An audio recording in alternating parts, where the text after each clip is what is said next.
स्पष्ट कर दिया है कि मैं तो ब्रह्म हूं और मेरा आकाश में यानी ब्रह्मलोक में रहता हूं, और वो परमात्मा पूर्ण परमात्मा तो प्रोक्ष है, गुप्त है।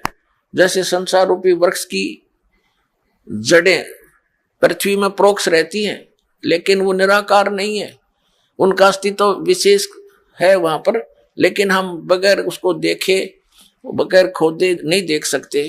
तो इसी प्रकार वो परमात्मा उल्टा लटका हुआ संसार रूपी वृक्ष की जो मूल है वो प्रोक्ष है। इसका प्रमाण यजुर्वेद देंगे। ये पवित्र यजुर्वेद ये है। प्रकाशक है सार्वदेशिक आर्य प्रतिनिधि सभा 2/5 महर्षि सिद्धांत भवन, रामलीला मैदान, नई दिल्ली से प्रकाशित है। और इसके अनुवादक हैं महर्षि दान सरस्वती। यो भी इन शंकराचार्यों वाली ही एक परंपरा का से अलग हुआ था। मुद्रक है Prince offset printers 1510 Pataudi, Daryaganj, नई दिल्ली से। अब हम इसके अंतिम अध्याय के अंतिम श्लोक पर पहुंचते हैं। ये देखिएगा यजुर्वेद भाषा भाष्यम, ये 15वां श्लोक है। ये तो है ओम कर्तो समर, किलबे समर और कर्तुम समर। ओम नाम का जाप ये है वायु अनिलम अमृतम अथिदम भस्मांतम शरीरम। ओम कर्तो समर, किलबे समर और कर्तुम समर। अब यहां क्या बताया, इसका अनुवाद क्या है इस महर्षि दानंद ने? इस महर्षि दानंद ने इसका अनुवाद किया, हे कर्म करने वाले जीव, तू शरीर छूटते समय ओम इस नाम वाच्य ईश्वर को स्मरण कर। नोट ओम को। अब वेद तो सीधा बता रहे हैं कि ओम कर तो समर, ओम नाम का जाप काम करते करते स्मरण कर, कर्तुम समर, यानी अपने मनुष्य जीवन का एक विशेष कर्तव्य जानकर ओम नाम का स्मरण कर, और किलबे समर विशेष कसक के साथ उसकी स्मरण कर। और ये क्या कह रहा है कि ओम का स्मरण नहीं करना, अनुवाद करता गलत अनुवाद कर रहा है। केवल जिसका ओम नाम है उसका स्मरण कर, नोट ओम का, यानी मंत्र जाप के विरोधी था अनुवाद करता। देखिएगा इसे स्पष्ट है, हे कर्म करने वाले जीव, इसका अर्थ बनता है ओम का कर्म करतो, करतो माने कर्म करने वाले जीव, यानी काम करते करते समर सिमरण कर, किलबे माने विशेष कसक के साथ सिमरण कर, कर्तुम माने परम कर्तव्य जान कर मनुष्य जीवन का इस ओम का स्मरण कर। ये क्या कहता है, हे कर्म करने वाले जीव तू शरीर छूटते समय ओम, ओम ये ब्रैकेट में लिख दिया इसने, और इसका अर्थ नहीं किया बल्कि कह दिया जिस इस नाम वाच्य ईश्वर को, यह लिखना था ओम का स्मरण कर और अपने सामर्थ्य के लिए परमात्मा और उसके स्वरूप का स्मरण कर। ये तो इसकी अपनी बकवाद है, बाकी वास्तविकता कुछ सच्चाई आप दास ने आपको बता दी, इसका अनुवाद ये बनता। अब देखना हम जो प्रसंग है वो लेंगे। अब ये वही चतुर्वारी से अध्याय है, 40वां अध्याय, ये यजुर्वेद का 40वां अध्याय आपने देख लिया, और इसके हम 70वें श्लोक को अब देखेंगे। इसमें लिखा है, इसमें अनुवाद इसने सही किया है, हे मनुष्यों, जिस ज्योति स्वरूप रक्षक मुझसे अविनाशी यथार्थ कारण के आच्छादित मुख के तुल्य उत्तम अंग का प्रकाश किया जाता है, जो वह प्राण व सूर्य मंडल में पूर्ण परमात्मा है, वह तो प्रोक्ष रूप, वो तो प्रोक्ष रूप है, गुप्त है। और अहम मैं खम्ब माने आकाश में ब्रह्म, अहम खम ब्रह्म, इसने तो गलत अनुवाद किया है, सबसे गुण कर्म स्वरूप करके अधिक हूं ओम, सबका रक्षक जो मैं हूं उसका ओम ऐसा नाम जानो। यहाँ ओम भी लिख दिया, शर्मा गए बार ओम लिख, ओम ऐसा नाम जानो, इसने ओम से कोई लिंक नहीं रखा। अब इसका मूल संस्कार देखिए, इसमें लिखा है आदित्य पुरुष है स असौ, ये स असौ अहम, ये कहता वेद ज्ञान दाता अहम मैं, मेरा ओम नाम है, खम ब्रह्म, मैं जो ब्रह्म हूं, अहम मैं ब्रह्म, खम माने आकाश में रहता हूं और मेरा तो ओम नाम है। ये ओम नाम है, आकाश में रहता हूं यानी दिव्य आकाश में रहता हूं, ब्रह्मलोक में रहता हूं, मेरा ओम नाम है, मैं ब्रह्म हूं। और वो परमात्मा तो प्रोक्ष है, वो तो गुप्त है। उसके विषय में तो 40वें अध्याय के देखिएगा, इसी 40वें अध्याय के यजुर्वेद के 10 से लेकर 12 तक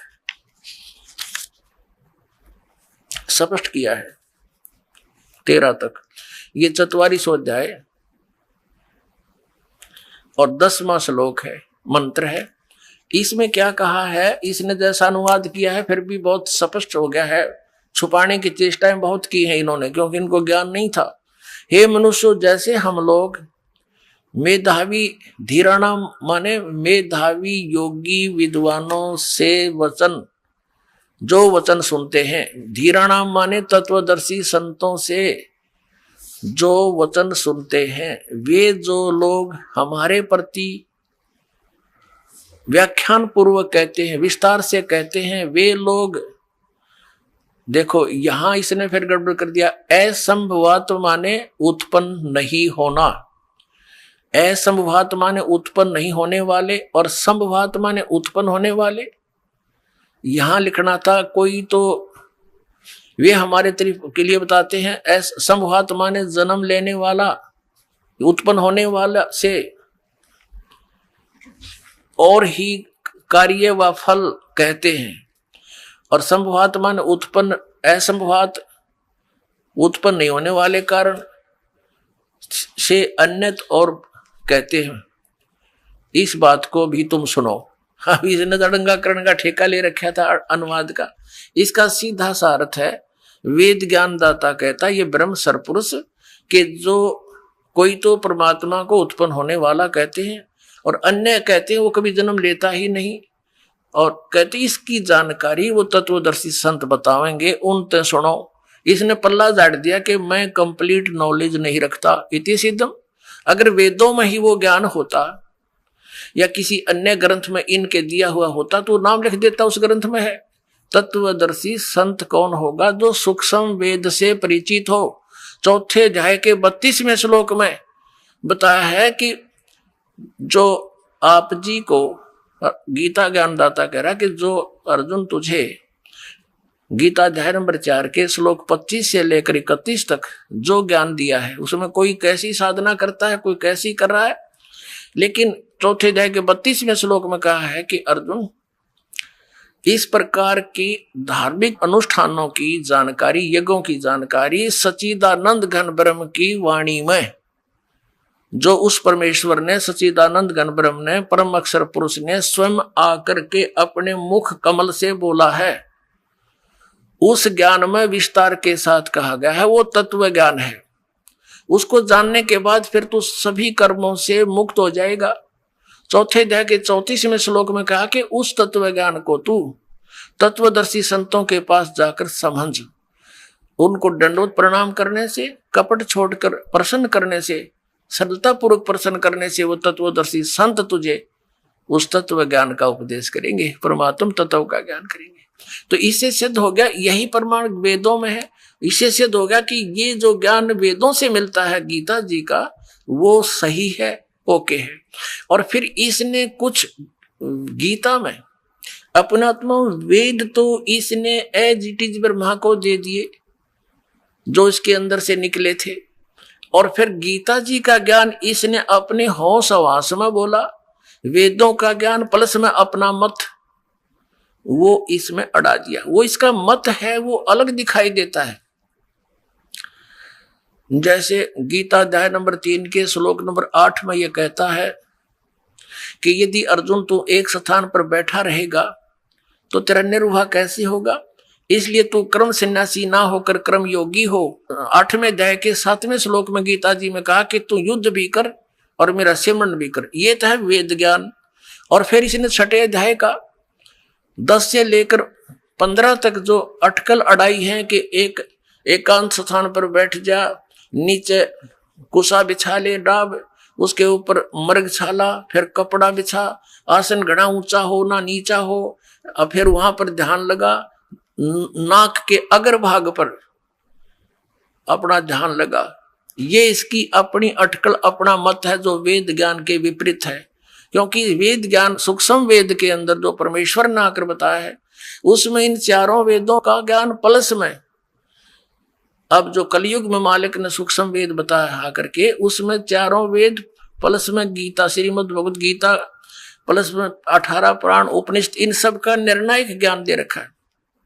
उसमें बताया है कि नाम उठत नाम बैठत नाम सोवत जाग बे, नाम खाते नाम पीते नाम से ती लाग बे। अभी इसी प्रकार यजुर्वेद अध्याय नंबर 40 के मंत्र नंबर 15 में स्पष्ट कर दिया है कि ओम करतु समर, किलबे समर और करतुम समर। ओम नाम का जाप काम करते करते श्रवण कर, विशेष कसक के साथ श्रवण कर, और मनुष्य जीवन का प्रथम कर्तव्य जान कर श्रवण कर। इसमें हठ योग का वेद में कहीं प्रमाण नहीं है। ये इन्होंने अपना मत अड़ा रखा है।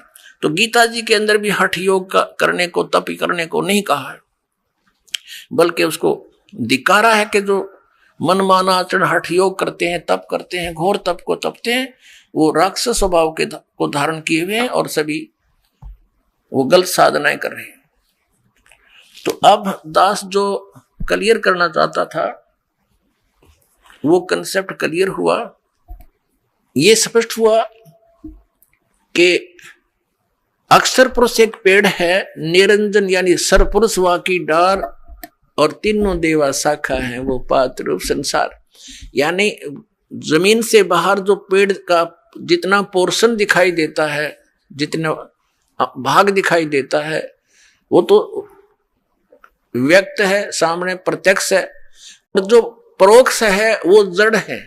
तो उल्टे लटके हुए संसार रूपी वृक्ष का जो तीनों लोकों में प्रवेश करके सबका धारण पोषण करता है, वो परम अक्षर पुरुष है, वो परोक्ष है, वो गुप्त है, वो ऊपर के ब्रह्मांडों में है, सतलोक में, अलखलोक, अगमलोक और फिर अकह लोक। वो ऊपर की जड़ है, वो मूल स्थान है, वो शाश्वत स्थान है, सनातन परम धाम है। अब हम अपने प्रसंग पर आते हैं कि हमारे लिए जो सदग्रंथ हमें मानने हैं वो हैं ये पांचों वेद, प्लस में श्रीमद् भगवत गीता। ये तो हमारे हैं पूजा की विधि के, इनमें जो हमारी वे ऑफ वर्शिप, पूजा का मार्ग, पूजा की विधि लिखी है वो हमें मान्य है। इसके अतिरिक्त यदि कोई मंत्र जाप कोई करता है तो वो गलत है, वो शास्त्र विधि को त्याग कर मनमाना आचरण है। रही पवित्र पुराणों की बात, ये इस तत्व ज्ञान को समझने में सहयोगी हैं जो परमात्मा ने स्वयं आकर के जो सूक्ष्म वेद में जानकारी दी थी आज से 600 वर्ष पहले। जो इन शंकराचार्यों ने, आचार्यों ने, हिंदू धर्म के गुरु संतों ने, परमात्मा कबीर देव जी जो परम अक्षर ब्रह्म है, उनको ये कह करके जनता से दूर कर दिया था कि ये अशिक्षित है, ये वेदों और गीता के विषय में कैसे जान सकता है, पुराणों के विषय में ये कैसे जान सकता है, क्योंकि इसने संस्कृत भाषा नहीं पढ़ी, क्योंकि ये जुलाहा और शूद्र वर्ण में ये जन्मा है। लेकिन उनका जन्म नहीं हुआ था, फिर भी वो तो उन्होंने तो ऐसा ही कहना था। और ये कैसे समझ सकता है इन पुराणों को? और उस परमेश्वर ने 600 वर्ष पहले वो ज्ञान दिया था जो आज वेदों और पुराणों और गीता जी में विद्यमान है। वो सूक्ष्म वेद में, सिंपल लैंग्वेज में दिया था। अपने आत्माओं भाषा का जो लिंक है, संबंध है, इतना ही है कि हम अपने विचारों को दूसरे तक पहुंचा दें, वो ही भाषा है। लेकिन उसमें ज्ञान क्या है? अब जैसे ये संस्कृत और व्याकरण के ज्ञाता, ये समझो एक कोरा कलश है जिसके ऊपर बहुत सुंदर चित्र बने हुए हैं, बहुत सुंदर लगता है, और उसमें जल है ही नहीं, या खारा पर रखा, जीभ पर भी ना रखा जाए ऐसा, और एक सिंपल सा मटका है, घड़ा है, जिसके ऊपर चित्रकारी भी नहीं है, और उसमें शीतल और पवित्र और मीठा जल भरा है। तो उस घड़े का उद्देश्य यही था कि उसमें वो शीतल जल रखे और शुद्ध मीठा जल हो। तो पुण्यात्माओं, जिस बगैर चित्रकारी बने हुए कलश के अंदर और वो जल मिल गया जिससे हमारी प्राण रक्षा होगी, तो हम उस चित्रकारी वाले उस घड़े न के सिर में मारेंगे जिसके अंदर खारा जल भर रखा, जी पर भी ना रखा जा, पीवा तो मर जा। तो इन जो आचार्यों का और संस्कृत के वेदों का यही कहना था कि कबीर जी संस्कृत नहीं जानता, इसने व्याकरण भी ना बोलनी आती, अपनी लैंग्वेज की भी भाषा को यो कुछ ही बोल रहा है, निर्भय को निर्भव कह रहा है, और हम संस्कृत के ज्ञाता हैं। ये तो हमारे को व्याकरण की भक्ति दृढ़ कराते रहे, भगवान की नहीं। अब इन आचार्यों ने हमें क्या ज्ञान दिया कि श्री ब्रह्मा, श्री विष्णु, श्री शिव ये अजर व अमर हैं। फिर कुछ एक ये भी कहते हैं कि श्री ब्रह्मा जी की तो मृत्यु होती है, लेकिन भगवान शंकर ये अमर तत्व हैं, भगवान विष्णु भी अमर तत्व हैं, इनकी कभी मृत्यु नहीं होती, अजर अमर है। ब्रह्मा जी का तो जीवन काल है। तो ये इनका लोक वेद था, दंत कथा थी, आउट ऑफ सिलेबस स्टडी थी, यानी हमारे सिलेबस से, सदग्रंथों से बाहर का ज्ञान था कि ब्रह्मा विष्णु महेश अजरो अमर हैं। इन यानी चलो ब्रह्मा को ये मृत्यु मानते हैं, तो विष्णु और शिव को तो फाइनल था इनका, ये कभी जन्मते मरते नहीं। और साथ में ये भी कहा करते इनकी कोई जन्म मृत्यु नहीं होती, इनके माता पिता है ही नहीं। तो ये दंत कथा, लोक वेद, कोरी बकवाद थी इनकी। जबकि इन महापुरुषों के जीवनी में लिखा है कि इनकी जन्म मृत्यु होती है, इसमें स्वीकार करते हमारा तो जन्म और मृत्यु होता है। अपनी माता का भी नाम लिखा है देवी पुराण में। तो क्या ये आचार्य और ये शंकराचार्य पुराणों से परिचित थे? अगर ये पुराणों से परिचित होते तो ये कथा सुनाते नहीं। ये कथा सुनाते जो पुराणों में लिखी है कि ब्रह्मा विष्णु महेश के माता पिता हैं, और 2500 वर्ष, 2500 से भी ऊपर वर्ष हो गए, आज 2520 वर्ष हो गए इस पवित्र हिंदू धर्म के प्रचारकों को प्रचार करते हुए, और वैसे तो 5500 वर्ष हो गए इन पवित्र सदग्रंथों को लिपिबद्ध हुए को, और आज तक ये आचार्य मंडलेश्वर हमें नहीं बता सके यथार्थ ज्ञान क्या लिखा है इन पवित्र पुराणों में, पवित्र वेदों में, पवित्र श्रीमद् भगवद गीता में। तो ये क्या थे? इन्हीं की एक पुस्तक है शंकराचार्यों की, वो दिखाते हैं। ये दास आपको ये सिद्ध करना चाहता है कि बौद्ध धर्म को तो स्टॉप लगा दिया श्री आदि शंकराचार्य जी ने, वो तो बहुत अच्छा किया। और फिर इन्होंने क्या किया कि आसमान से हम गिरे तो खजूर में अटका दिए, तो हमें क्या लाभ हुआ? वहीं फिर लटक रहे हैं, पृथ्वी तक पहुंचे ही नहीं। तो अब पहुंचेंगे हम। अब देखिएगा, ये आदि शंकराचार्य जी द्वारा लिखे गए 5 ग्रंथों का एक समूह है। इसका नाम लिखा है शांकर पंचम। आदि शंकराचार्य विरचित है, 5 ग्रंथा नाम संग्रह है। आद्य शंकराचार्य द्वारा 5 ग्रंथों का संग्रह इसके अंदर है, इसलिए शांकर पंचम इसका नाम रखा गया है। ये आदि शंकराचार्य थे। और इसका अनुवाद किसने किया है? जगत गुरु शंकराचार्य श्री स्वरूपानंद जी सरस्वती महाराज द्वारा किया गया, व्याख्याकार इसके अनुवादक है। ये केवल अनुवादक है।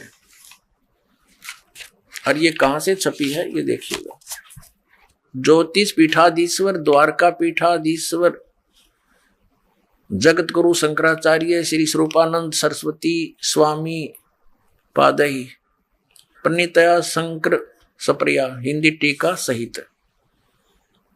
प्रकाशक है शारदा पीठ, प्रकाशनम द्वारका, जामनगर गुजरात 361 335 इसका कोई नंबर कोड नंबर होगा। ये यहाँ से छपी है। Shri Mata computers private limited 20/7/125 Kedar घाट वाराणसी, ये इनके दूरभाष नंबर। इसके 135 पृष्ठ पर दिखाते हैं आपको। ये है 135 पृष्ठ, नीचे इसके प्रश्न नंबर संख्या रखी है। 135 पृष्ठ पे क्या लिखा है? ये आदि शंकराचार्य के द्वारा बोले गए श्लोक और लिखे गए लिपिबद्ध किए गए। 29 नंबर श्लोक में कहा है कि इसमें ये श्री मणि रत्नमाला नामक अध्याय यानी कोई बुक इसके अंदर है, उसके 135 पृष्ठ पर 29वें श्लोक में कहा है कि सबसे बड़ा पशु कौन है? जिसने शास्त्रों का अध्ययन किया हो और फिर भी वह धर्म का आचरण नहीं करता हो और न ही उसको आत्म स्वरूप का ज्ञान हो, वह सबसे बड़ा पशु है। अब आप फैसला कर लियो सबसे बड़े पशु कौन है। अब जो पवित्र चारों वेदों में, पवित्र श्रीमद् भगवद गीता और पवित्र 18 पुराणों में जो कुछ लिखा है और जो इनको नित पढ़ते हैं, उन्होंने इनको पढ़ा लेकिन उसके अनुसरण नहीं किया, उस ज्ञान को आधार नहीं माना, तो इससे यही वचन सिद्ध होता है कि सबसे बड़ा पशु वो है जिसने सदग्रंथों को पढ़ा और धर्म का आचरण नहीं करता, यानी शास्त्र विधि त्याग कर मनमाना आचरण करता है, वो सबसे बड़ा पशु है। और इनका जो ज्ञान है, अब हम प्रसंग पर चल रहे हैं कि आदि शंकराचार्य जी ने, ये तो अभी तक दास ने आपको ये बताने की चेष्टा की है कि हमारे लिए कौन से सदग्रंथ हैं जिनको हम आधार मानकर अध्यात्म ज्ञान को समझें, सुलझाएं। उसके लिए आप जी को बता दिया 5 वेद, एक सूक्ष्म वेद और 4 वेद, ये वेल नोन आपके पास है ही। और पवित्र श्रीमद् भगवद गीता का वो ज्ञान जो वेदों से मिलता है, और साथ में 18 पुराणों का केवल यही सहयोग लेना है कि जो परमेश्वर ने 600 वर्ष पहले बोला था और आज वो पुराणों में लिपिबद्ध है। बस इतना काम है इन पुराणों से हमारा, और ज्यादा लिंक नहीं है। इसमें कुछ भी जो कुछ भी घटनाएं हैं वो सत्य हैं या असत्य हैं, इससे हम कोई संबंध नहीं रखेंगे। हमारा इन पुराणों को केवल इसलिए प्रमाण रूप में लेना पड़ेगा कि 600 वर्ष पहले परमात्मा ने सूक्ष्म वेद में ये जानकारी दे रखी थी कि ब्रह्मा विष्णु महेश नाशवान है, इनकी जन्म मृत्यु होती है, और इन ब्रह्मा विष्णु महेश के माता और पिता का भी ज्ञान करा रखा है। धर्मदास ये जग बोरा ना, कोई न जाने पद निर्वाणा, यही कारण मैं कथा पसारा, सबसे कहिए वो राम नियारा। 600 वर्ष पहले परमात्मा ने सूक्ष्म वेद में, अब आप जी को थोड़ा सूक्ष्म वेद क्या है, जैसे शंकराचार्य जी ने एक मठ आमनाय महानुशासनम नामक एक पुस्तक की रचना की थी, जिसमें इन मठों के ऊपर बैठने वाले मठाधीशों के लिए गाइडलाइन दे रखी है कि वो ऐसा आचरण करें। उसमें ये लिखा है कि एक सूक्ष्म वेद है। तो इन शंकराचार्यों से कोई पूछता है कि वो सूक्ष्म वेद क्या है, कोई तो कहता है कि वो महाभारत है 5वां वेद। अरे महाभारत में तो निरानाश करवाया, उसमें पढ़ कहता आदमी वो भी जो है ना कति अज्ञानी हो जावे। ऐसे आचरण महापुरुषों के। द्रौपदी का चीरहरण हो रहा था, भीष्म पिता में द्रोणाचार्य कर्ण जैसे योद्धा वहां बैठे और ये द्रोणाचार्य उनके गुरु बैठे और बैठे बैठे देख रहे हैं, कुछ भी नहीं बोले, खड़े होकर ये भी नहीं कहा तू क्या कर रहा है नालायक व्यक्ति। एक बड़ी सभा में एक औरत को नंगा कर रहा है, तो क्या वो नेक व्यक्ति हो सकते हैं?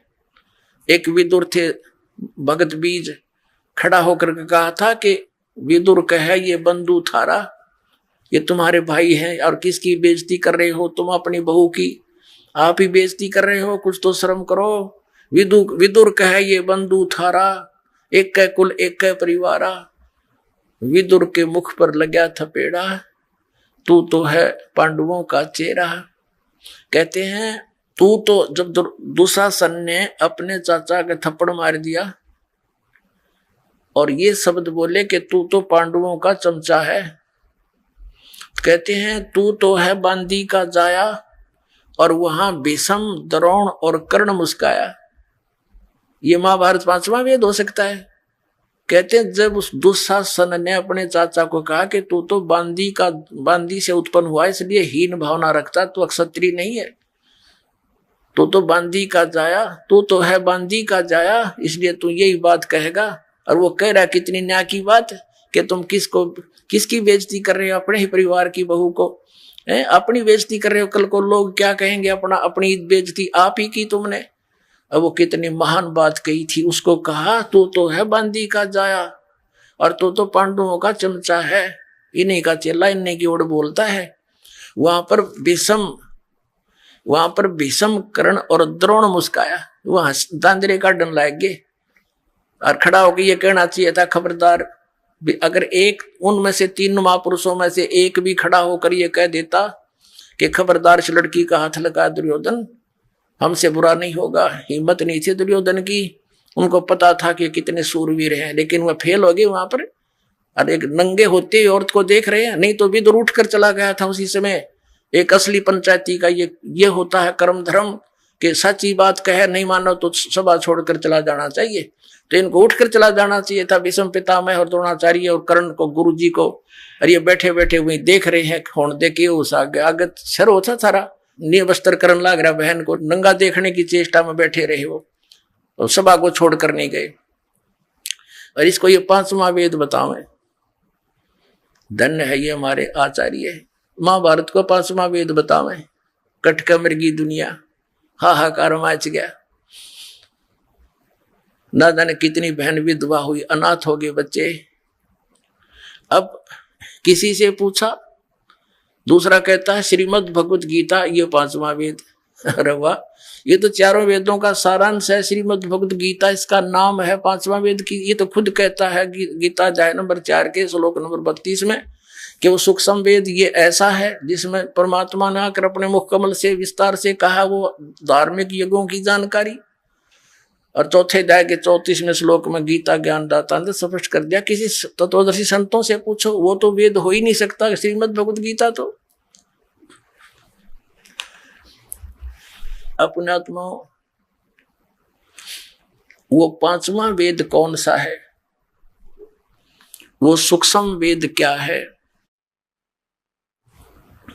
श्रीमद् भगवत गीता अध्याय नंबर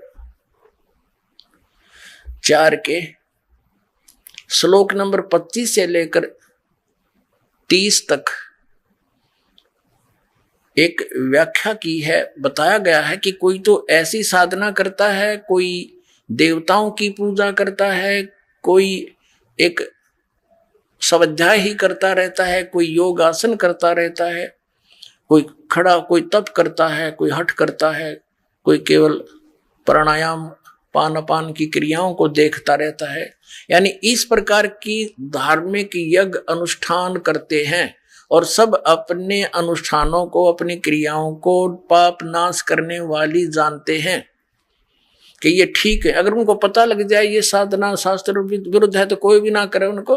तो जो भी जैसी क्रिया साधना अनुष्ठान यज्ञ कर रहा है तो वो अपने को पाप नाशक ही मानता है। पाप नाशक मीन मोक्षदायक, पाप नाश होकर ही तो मोक्ष होगा।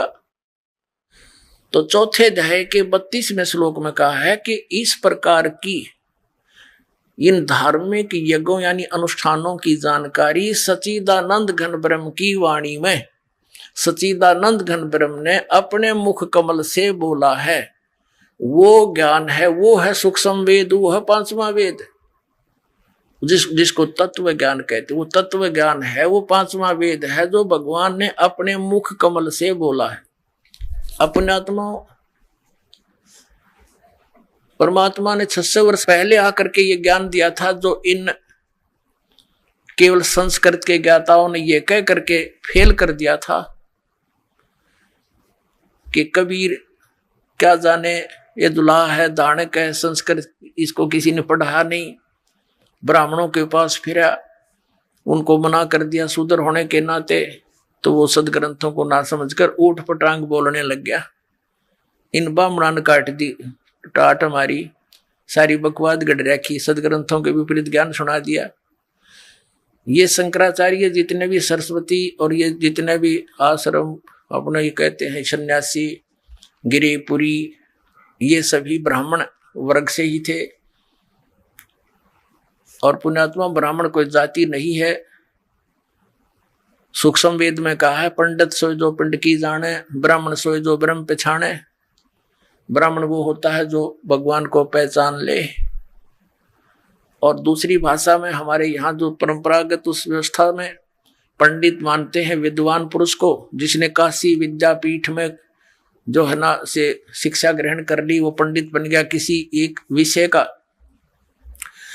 मेरे पूज्य गुरुदेव जी इस परंपरागत ब्राह्मण वर्ण में जन्मे थे, लेकिन वो कभी अपने आप को पंडित नहीं कहते थे। मेरे दादा गुरुजी जाट कुल में जन्मे थे, गांव छावला, दिल्ली के अंदर नजफगढ़ के पास गांव छावला है, जाट जाति में जन्मे थे। 16 वर्ष की आयु में घर त्याग कर एक संत कबीरपंथी यानी गरीबदासी संत की प्रेरणा पाकर के घर त्याग कर चले गए थे, खेतों से ही भाग गए थे। और उसने देखा, उस गुरुदेव ने, हमारे जो दादा गुरुजी थे के गुरुजी थे, उसने देखा कि लड़का बहुत होनहार है, उसको काशी विद्यापीठ में पढ़ने के लिए भेज दिया। वहां से वो 4 विषय के आचार्य बन गए। उनको पंडित चिदानंद नाम से जाना जाता था। अब हरियाणा में जिला सोनीपत खुरखोदा के पास एक छोटा सा गांव है गोपालपुर। उस गोपालपुर गांव के अंदर पंडित चिदानंद नाम से हमारे परदादा गुरुजी का आश्रम है। अब दास ये समझाना चाहता है, कदे कोई ब्राह्मण चंगर जा कि ये तो सारे ब्राह्मणों ने ऐसा कह रहा ना, उन ब्राह्मणों को नहीं, वो हमारे पूज्य गुरुदेव जी ब्राह्मण थे, लेकिन वो पंडित नहीं कहते थे अपने आप को। वो कहते थे नहीं, हम तो संत हैं, हमें मार्ग समझ में आ गया है। लेकिन हमारे दादा गुरुजी को जो जाट होते हुए पंडित कहलाए, तो इस दृष्टिकोण से उन पंडितों के लिए दास कह रहा है जिन्होंने गुरु पद प्राप्त करके और कई विषयों के आचार्य भी बन गए, पंडित कहलाए और सदग्रंथों से परिचित नहीं हो पाए। तो श्री शंकराचार्य जी के वचनानुसार सबसे बड़ा पशु कौन है, ये वो आप ही फैसला करना। अब आपको दिखाते हैं श्रीमद् भगवत गीता के वो श्लोक जिसमें सूक्ष्म वेद की जानकारी है। ये है श्रीमद् भगवत गीता और इसके अनुवादक हैं जयदयाल गोविंद का, गीता प्रेस गोरखपुर से प्रकाशित है। ये इसके चौथे अध्याय के हम 32 चौथे अध्याय के 25 से लेकर ये देखिएगा। अब ये है श्रीमद् भगवत गीता अध्याय नंबर 4 का और श्लोक नंबर 25 से लेकर 34 तक आपको निर्णय करके देंगे कि वो सूक्ष्म वेद यानी 5वां वेद क्या है।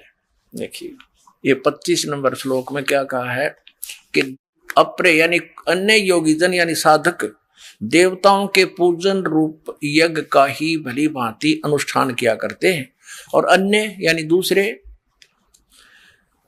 ब्रह्म अग्नौ पर ब्रह्म नहीं, ब्रह्म यानी ब्रह्म तक की ही साधना करते। इसका अर्थ ये है। और कुछ आत्म रूप यज्ञ का हवन करते हैं, को अपनी आत्मा को देखने में ही, अपनी आत्मा देखो इतना ही जानते हैं।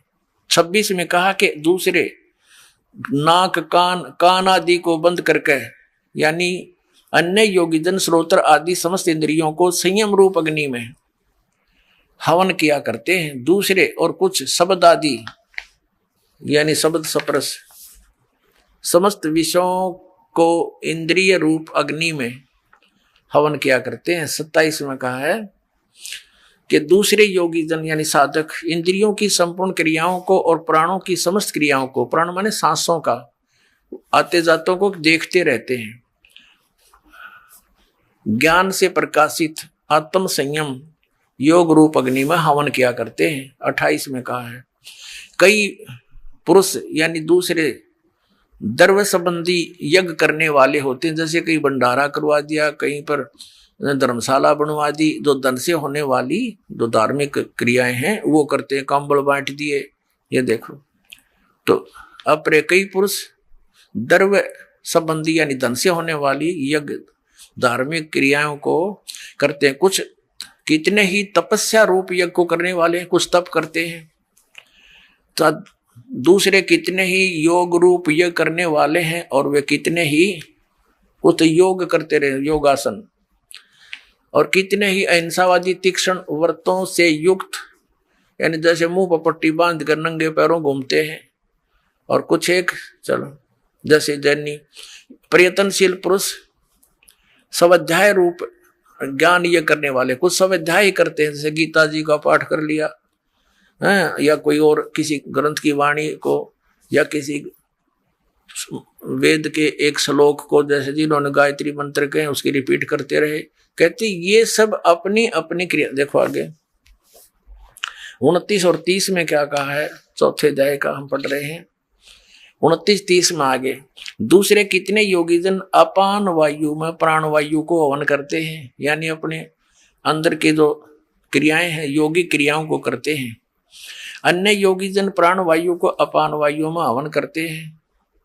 और कितने ही नियमित आहार अल्पाहारी करने वाले हैं, कुछ प्राणायाम प्रयाण पुरुष हैं, प्राणायाम आदि करके ही अपने शरीर को सूक्ष्म बनाने की चेष्टा करते हैं पुरुष, और प्राण और अपान की गति को रोक कर प्राणों को प्राणों में ही हवन किया करते हैं। ये सभी साधक यज्ञों द्वारा पाप नाश कर देने वाली यज्ञों के जानने वाले हैं नहीं। इसका अर्थ यह है कि सभी अपने अपने जो साधक अपनी क्रियाएं करते हैं उनको पाप नाशक जानते हैं। अब फिर 31 में ये कहा है कि जो यज्ञ से बचे हुए अमृत का अनुभव करने वाले योगी जन सनातन ब्रह्म सनातन परमात्मा को प्राप्त होते हैं। यज्ञ न करने वाले, यज्ञ जो धार्मिक अनुष्ठान नहीं करते, उनके लिए तो यह मनुष्य लोक भी सुखदायक नहीं और न ही परलोक, यानी वो तो यहाँ भी दुखी और आगे भी दुखी, जो कुछ साधनाएं नहीं करते। तो आगे चौथे अध्याय के 34वें श्लोक में ये कंसेप्ट क्लियर कर दिया है कि जो जिन यज्ञों का, यज्ञ मीन धार्मिक अनुष्ठानों की जानकारी अभी तक तुझे मैंने दी है, ये ऐसी धार्मिक अनुष्ठानों की यज्ञों की जानकारी सच्चिदानंद घन ब्रह्म परमात्मा ने अपने मुख कमल से आकर बोली है। वो सच्चिदानंद घन ब्रह्म की वाणी कहलाती है। उसके अंदर वो सूक्ष्म वेद है, वो तत्व ज्ञान है, उसके अंदर वो विस्तार के साथ कही गई है। और उनको चौथे अध्याय के 34वें श्लोक में कहा कि वो तत्व ज्ञान है जो सच्चिदानंद घन ब्रह्म के मुख से बोला गया, 5वां वेद है, सूक्ष्म वेद है। उसको तो तत्वदर्शी संत ही जानेंगे जो उस वाणी से परिचित है। आप देखिएगा अध्याय नंबर 4 का और श्लोक नंबर 32 में है। इस प्रकार और भी बहुत तरह के, एवं माने इस प्रकार बहुत तरह के यज्ञ, यहां इन्होंने अनुवाद गलत कर दिया, ब्रह्मण मुखे का अर्थ कर दिया वेद की वाणी। वेद की वाणी तो गीता बोली ही जा रही है, ये लिखना था ब्रह्मण माने सच्चिदानंद घन ब्रह्म की वाणी में विस्तार के साथ कहे गए हैं। अब ये ब्रह्मण का अर्थ इन्होंने जहां विचलित हो गए यहां गलत कर दिया। 17वें अध्याय के 23वें श्लोक में आपको दिखाते अनुवाद करता हूं कि कर कमलों से क्या लिखा है। अध्याय नंबर 17 श्रीमद् भगवद गीता श्लोक नंबर 23 ओम तत्सत इति निर्देश ब्रह्मण तिर्विध समर्थ ब्राह्मणा तेन वेदा च यगा च विहिता पुरा। अब इसमें क्या कहा कि ओम तत्सत, ऐसे यह 3 प्रकार का ब्रह्मण माने सच्चिदानंद घन ब्रह्म का नाम कहा है। ब्रह्मणे माने सच्चिदानंद घन ब्रह्म। हमने ये सच्चिदानंद घन ब्रह्म ब्रह्मणे का अर्थ ये देखना था, इसको हम यहाँ लिख लेंगे। अब हम फिर आगे चौथे अध्याय के 32वें श्लोक पर, ये 32वां श्लोक है, इसमें ये ब्रह्मणे मुखे शब्द है, ब्रह्मणे मुखे। यहाँ लिखा है कि और भी बहुत प्रकार के यज्ञ धार्मिक अनुष्ठान ब्रह्मणे का अर्थ लिख दे, या सच्चिदानंद घन ब्रह्म की मुखे माने मुख कमल से उच्चरित वाणी में, खुद बोली हुई वाणी में जो 5वां वेद है सूक्ष्म वेद में विस्तार से कहे गए हैं, उन सब को तू कर्म जान, मन इंद्रिय और क्रियाओं शारीरिक क्रियाओं द्वारा संपन्न होने वाले जान, यानी वो ऐसी विधि है जो काम करते करते, वो ऐसी विधि वर्णित है उसमें 5वें वेद में सूक्ष्म वेद में कि काम करते करते नाम उठत नाम बैठत नाम सोवत जागवे, नाम खाते नाम पीते नाम से ती लागवे। कहते काम करते करते करने की बता रखी है, उसको जानने के बाद फिर तो सभी कर्मों से मुक्त हो जाएगा। देखना, इंद्रियों द्वारा संपन्न होने वाले जान, शारीरिक क्रियाओं द्वारा संपन्न होने वाले जान, और इस प्रकार तत्व से जानकर उनके अनुष्ठान द्वारा, यानी उस सच्चिदानंद घन ब्रह्म के द्वारा बोली गई सूक्ष्म वेद 5वें वेद में वर्णित विधि को जानकर फिर तू सभी कर्मों से मुक्त हो जाएगा। देखना, इस प्रकार तत्व से जानकर उनके अनुष्ठान द्वारा कर्म बंधन से सर्वथा मुक्त हो जाएगा। अब 33 में क्या बताया है, चौथे अध्याय का 33वां, इसमें यह कहा कि हे परंतम अर्जुन, द्रव्यमय यज्ञ की अपेक्षा ज्ञान यज्ञ अत्यंत श्रेष्ठ है। अब द्रव्यमय यज्ञ का अर्थ है, कहते हैं जैसे द्रव्यमय यज्ञ की अपेक्षा ज्ञान यज्ञ श्रेष्ठ है, जैसे बगैर ज्ञान के तत्व ज्ञान हुए बिना अपनी मनमाने आचरण के आधार से कोई तो भंडारे कर देता है, और कोई कहीं धर्मशाला बनवा देता है, कोई मंदिर बनवा देता है, कहीं कोई कंबल बांट रहा है। कहते हैं ये द्रव्यमय यज्ञ से की अपेक्षा, यानी आंख मीच के अंधाधुंध की ये दान करने की अपेक्षा आप पहले तत्व ज्ञान को समझ, और तत्व ज्ञान को समझकर फिर उस सतगुरु संत के बताए अनुसार साधना कर। उस तत्व ज्ञान में बताया जाता है कि गुरु बिन माला फेरते, गुरु बिन देते दान, गुरु बिन दोनों निष्फल है, चाहे पूछो वेद पुराण।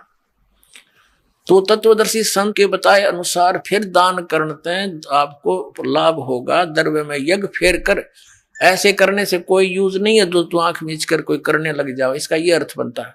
देखिएगा, अब हम चौथे अध्याय का 33वां श्लोक पढ़ रहे हैं। हे परंतम अर्जुन, द्रव्य में यज्ञ की अपेक्षा ज्ञान यज्ञ अत्यंत श्रेष्ठ है, और यावन मात्र संपूर्ण कर्म ज्ञान में समाप्त हो जाते हैं। ये जिस तरह के तू मनमाना आचरण कर रहा है, ये डले ढो रहा है, ये सब कर्म तेरे बंद हो जाएंगे, खत्म हो जाएंगे, और फिर शास्त्र अनुकूल साधना तेरी प्रारंभ हो जाएगी।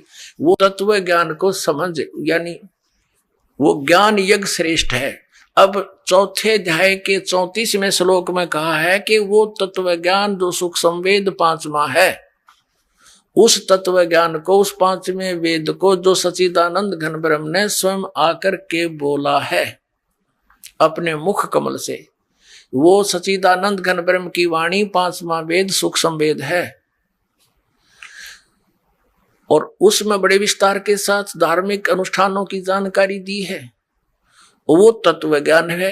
उस तत्व ज्ञान को तू तत्वदर्शी संतों के पास जाकर समझ। देखना, चौथे अध्याय के 34वें श्लोक, चौथे अध्याय का ये 34वां श्लोक है। उस ज्ञान को, कौन से ज्ञान को, जो सच्चिदानंद घन ब्रह्म ने अपने मुख कमल से बोला है, सच्चिदानंद घन ब्रह्म की वाणी में 5वां वेद है, उस तत्व ज्ञान को तू तत्वदर्शी ज्ञानियों के पास जाकर समझ। उनको भली भांति दंडवत प्रणाम करने से और उनकी सेवा करने और कपट छोड़कर सरलता पूर्वक प्रसन्न करने से वे परमात्म तत्व को तत्वदर्शी न है, तत्वदर्शी संत तत्वदर्शी न है, भली भांति परमात्म तत्व को, यानी तत्वदर्शी संत ज्ञानी महात्मा तुझे तत्व ज्ञान का उपदेश करेंगे। अपने आत्माओं, इन आचार्य नर शंकराचार्यों ने कख भी पता नहीं अध्यात्म मार्ग का, और 2500 वर्ष से हमें फिर गुमराह करके हमें खजूर पर टांग कर चले गए। इनसे कोई पूछता है कि परमात्मा साकार है व निराकार, तो ये बताते हैं परमात्मा निराकार भी है साकार भी है। अरे भले आदमी, तुमने वेद पढ़े? फिर इनसे पूछ ले संस्कृत में, चाहे चारों वेदों के इनको मंत्र याद पा जाएंगे। गीता जी भी घोट रखी होगी संस्कृत के अंदर, और इनको वेदों का कख भी पता नहीं। यदि ये वेदों से परिचित होते, क्या शब्द बोलते कि परमात्मा निराकार है? कहते हैं वहां वो से तो निराकार है, दूसरे शब्दों में ये डिफाइन करते हैं। और जब यहाँ जन्म आता है ना, प्रकट होता है, जन्म लेकर, जैसे राम श्री कृष्ण विष्णु को कहते हैं ये परब्रह्म के अवतार है ये, तो वो साकार है। अरे वेद बताते हैं वो साकार है, परमात्मा नर आकार है, मनुष्य सदृश से सतलोक में रहता है। तो क्या इन आचार्यों को और शंकराचार्यों को वेद ज्ञान था? इनको पुराणों का ज्ञान नहीं, वेद तो बहुत दूर की बातें हैं। इनको श्रीमद् भगवद गीता का ज्ञान नहीं। अगर इनको ज्ञान होता तो ये कहते कि जैसे इनसे कोई प्रश्न करता है कि गीता ज्ञान दाता 18वें अध्याय के 62वें श्लोक में अपने से अन्य किस परमेश्वर की शरण में जाने को कह रहे हैं, वह परमेश्वर कौन है? तो ये क्या कहते हैं, पहले तो संस्कृत बोल लेंगे, संस्कृत भी पूरी बोल देंगे, अनुवाद भी सही कर देंगे, फिर कहते हैं वो तो अपने ही बारे में कह रहे हैं। कमाल के आदमी हो तुम। इसका मतलब ये हो गया कि तुम तो भगवान से भी ऊपर हो गए, भगवान के भावनाओं को समझ गए कि यहाँ क्या कहना चाह रहा है। जब गीता जी अध्याय नंबर 7 के 29 नंबर श्लोक में गीता ज्ञानदाता कह रहा है कि तत्परम को जानकर और सारे अध्यात्म से परिचित, पूरे कर्मों से परिचित व्यक्ति केवल जरा और मरण से छूटने का प्रयत्न करता है। यानी वो फिर संसार की किसी वस्तु की इच्छा नहीं रखता, वो अपना बुढ़ापे वाले दुख से और मृत्यु के दुख से ही छूटने का प्रयत्न करता। जो तत्परम से परिचित हो चुका है, उस परम अक्षर ब्रह्म से, परमेश्वर से परिचित हो चुका है। 8वें अध्याय के प्रथम मंत्र में गीता ज्ञानदाता से अर्जुन ने पूछा कि फिर किम तत्परम, हे भगवान वो तत्परम क्या है, वो कौन है? 8वें अध्याय के 3 श्लोक में उत्तर दिया कि वो परम अक्षर ब्रह्म है। पुण्यात्माओं, इतना क्लियर है इस श्रीमद् भगवद गीता में। गीता ज्ञानदाता अपने से अन्य परम अक्षर ब्रह्म, उस परमेश्वर की जानकारी स्पष्ट दे रहा है। और गीता जी अध्याय नंबर 8 के श्लोक नंबर 5 और 7 में गीता ज्ञानदाता कहता है, मेरी भक्ति कर, युद्ध भी कर और मुझे ही प्राप्त होगा, तू चिंता ना कर। क्योंकि ये नियम है कि जो अंश में जिसके विभाव में भावित रहता है, जिस पर आश्रित रहता है, जहां आशा तहां बादशाह हुई, वही उसी के पास जाता है। 8 में जाके 5 और 7 में तो गीता ज्ञानदाता अपने विषय में करा कि मेरी भक्ति करेगा तो मुझे प्राप्त होगा। और 8वें अध्याय के गीता जी के 8, 9, 10 श्लोक में उस परम अक्षर ब्रह्म देव पुरुष की तरफ संकेत कर रहा है कि उसकी भक्ति करेगा तो उसको प्राप्त हो जाएगा। क्लियर हो गए दो अलग अलग। अरे ये कहते हैं अपने ही बारे में बोल रहा है कि उन्हें श्री कृष्ण से ऊपर कोई भगवान नहीं दिखाई देता। इनके आध्यात्मिक नेत्रहीन थे ये। परमात्मा ने कहा था कि मोती मुक्ता दर्शत नाही, ये जगह सब अंदरे, दिखत के तो नैन चश्म इनका फेरा मोतिया बंदरे।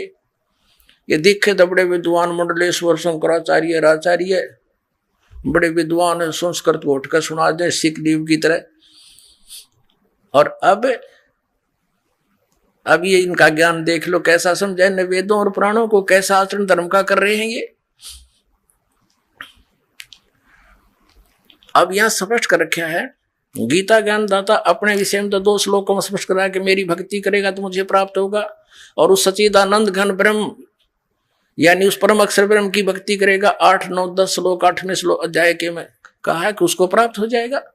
अपनी साधना का मंत्र 8वें अध्याय के 13वें श्लोक में गीता ज्ञानदाता कहता ओम इति एकाक्षरम ब्रह्म व्यवहारण माम अनुस्मरण यह पर्याति तजन देहम से याति परमाम गतिम। मुझ ब्रह्म का केवल एक ओम अक्षर है, अक्षर केवल यही अक्षर है। उच्चारण करता हुआ जो अंतिम श्वास तक इसका स्मरण करता हुआ शरीर छोड़कर जाता है तो वो परम गति को प्राप्त होता है। कौन सी परम गति को? जो ओम के जाप से प्राप्त होगी। वो क्या होगी? वो ब्रह्मलोक प्राप्ति होगी। आपको थोड़ा सा और हिंट देते हैं। श्रीमद देवी भागवत गीता प्रेस गोरखपुर से प्रकाशित है। इसमें श्री देवी जी हिमालय राजा को ज्ञान दे रही है और ब्रह्म के विषय में जानकारी दे रही है।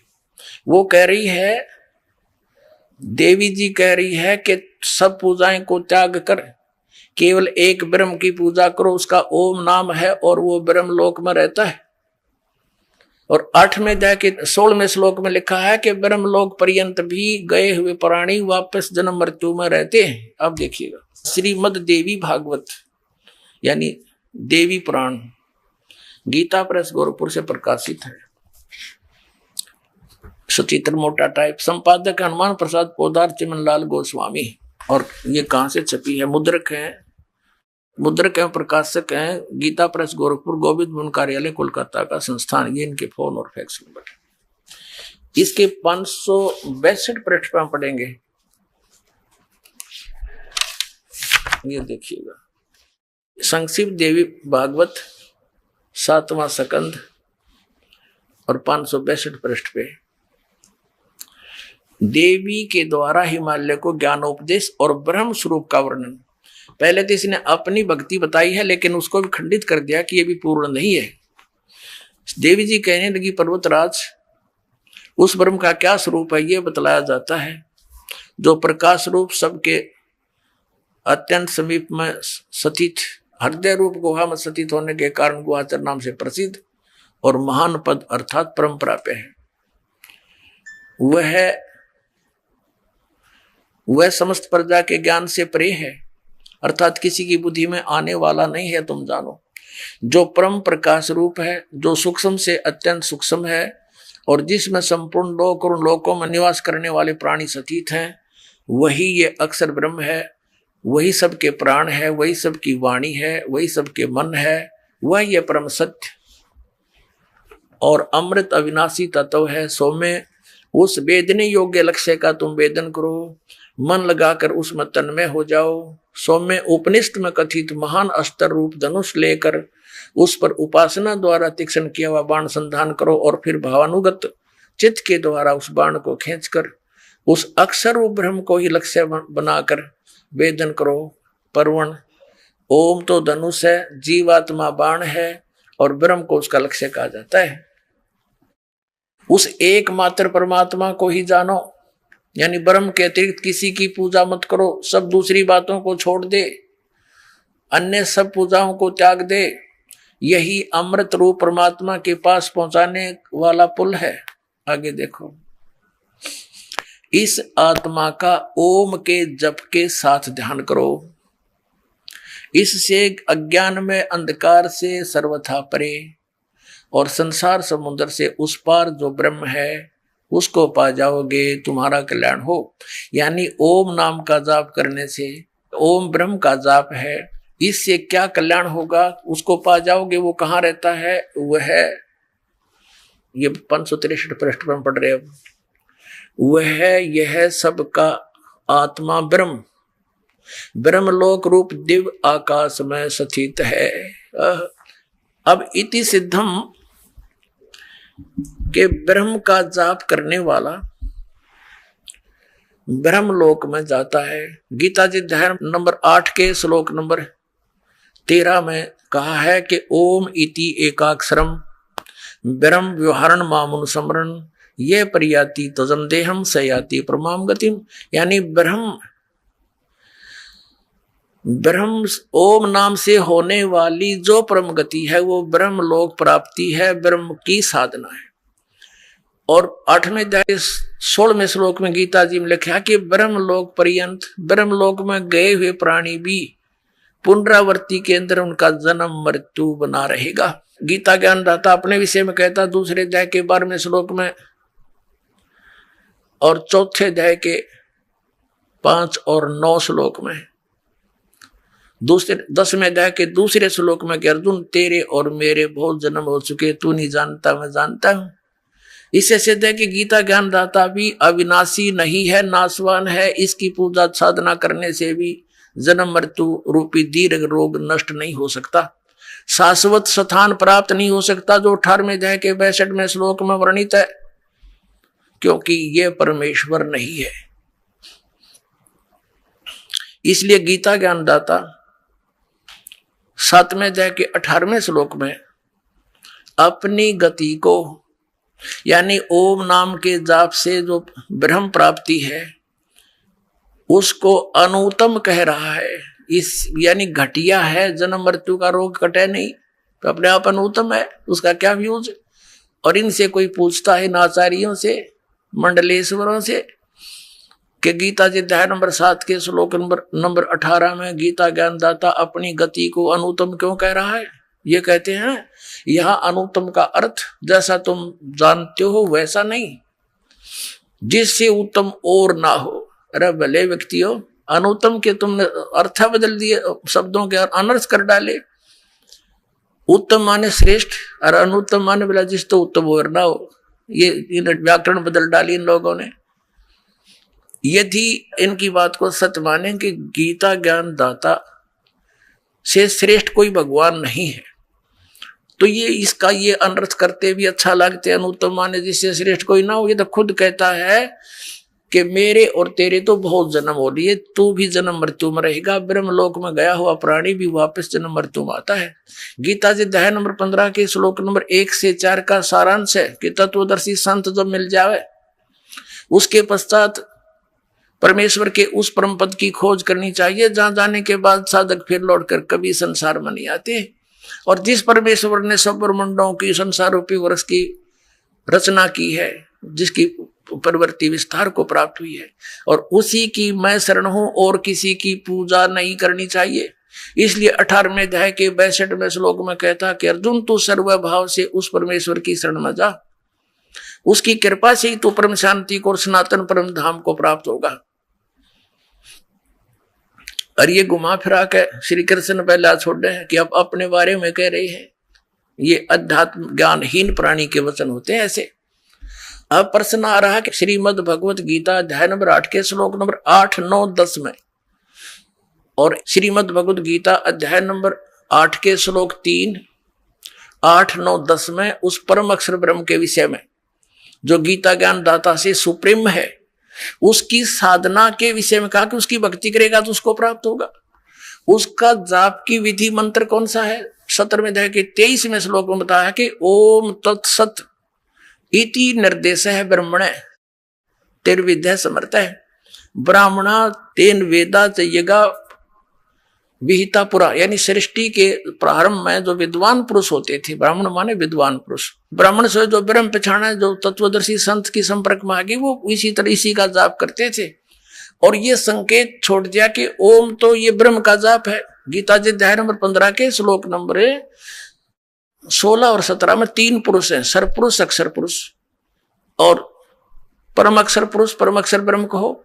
तो इन तीनों के ही यहाँ जाप लिखे हैं। सरपुरुष का तो क्लियर लिख दिया ब्रह्म का, और अक्षर पुरुष यानी अक्षर ब्रह्म कहो, परम अक्षर पुरुष परम अक्षर ब्रह्म को। ये तत्व और सत्य ये सांकेतिक छोड़ दिए। गीता ज्ञान दाता को इनका पता ही नहीं, इसलिए कहता ये तो तत्वदर्शी संत बताओगे, उनसे पूछो। तो श्रीमद् भगवत गीता अध्याय नंबर 8 के श्लोक 8, 9, 10 में कहा है कि उस सच्चिदानंद घन ब्रह्म का जो मंत्र है वो ओम तत्सत है। ओम तो ब्रह्म का, तत् सरपुरुष का, सरब्रह्म कहो। इसको सरपुरुष भी कहते हैं, ब्रह्म को, जिसको आप ब्रह्म वेल नोन हो गया यो, बाकी ये सरब्रह्म है। और सरपुरुष भी इसी को कहते हैं, फिर अक्षर पुरुष, और तीसरा परम अक्षर पुरुष। तो यहां बताया है कि इन तीनों मंत्रों की साधना से, मजदूरी से उस परम अक्षर ब्रह्म की प्राप्ति होगी। उसकी भक्ति करने वाला उसको प्राप्त होगा, और मेरी भक्ति करने वाला मुझे प्राप्त होगा। यह कंसेप्ट क्लियर कर रखा है कि गीता ज्ञानदाता 18वें अध्याय के 62वें श्लोक में उस परम अक्षर ब्रह्म की शरण में जाने को कह रहा है कि जहां जाने के बाद फिर लौट कर संसार में नहीं आते, वो सनातन परम धाम को प्राप्त होते हैं। और ये अज्ञानी क्या कहते हैं, अपने बारे में कह रहे हैं श्री कृष्ण, इनकी बुद्धि श्री कृष्ण तो ऊपर उठिए को नहीं, इनको अध्यात्म ज्ञान था ही नहीं, डबो दिया पूरा विश्व। बोलो सतगुरुदेव।